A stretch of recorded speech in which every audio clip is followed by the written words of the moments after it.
আসসালামু আলাইকুম। কেমন আছেন সবাই? আশা করছি সবাই বেশ ভালো আছেন। আমরা আলহামদুলিল্লাহ বেশ ভালো আছি। আজকে আমি আপনাদের জন্য একটি নতুন ব্লগ ভিডিও নিয়ে চলে আসলাম। আশা করছি আজকের ব্লগ ভিডিওটা আপনাদের কাছে বেশ ভালো লাগে।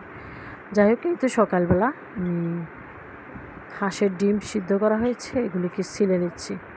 ছিলে তারপর ভুনা করা হবে ইনশাল্লাহ। এখন আমি হাঁসের ডিমগুলোকে হলুদ মরিচ মাখিয়ে রেখে দেব। তারপর এখানে মাছ কোটা বাছা হয়েছে। এখন এগুলিকে ধুয়ে পরিষ্কার করে একদম ক্লিন করে রেখে দেব। যখন রান্না করব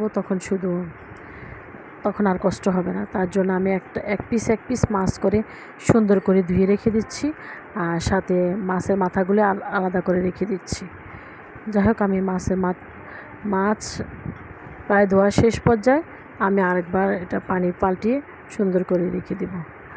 আর এখানে চিকেন বোনা করা হচ্ছে। চিকেনগুলোকে প্রথমে মশলা কষিয়ে চিকেনটাকে ভেজে এখন মশলার সঙ্গে ভালোভাবে দিয়ে নেড়ে চেড়ে সুন্দর করে হালকা একটু পানি দিয়ে বোনা করে রান্না করা হবে ইনশাল্লাহ।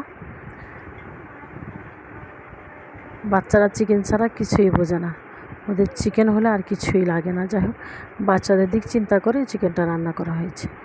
আর এই পাশ দিয়ে বিকেলবেলা আমি রান্না শেষে একটা পুডিং বানিয়ে রেখে দিয়েছি, যেন বিকালবেলা ওরা খেতে পারে। তাই এখন পুডিংটাকে সুন্দর করে ঢেলে তারপর আমি বাচ্চাদেরকে খেতে দিব।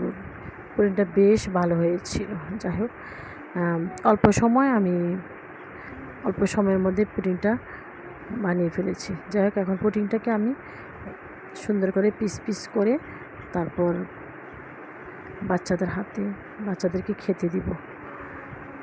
সবাই ভালো থাকুন, সুস্থ থাকুন। আল্লাহ হাফেজ। আসসালামু আলাইকুম।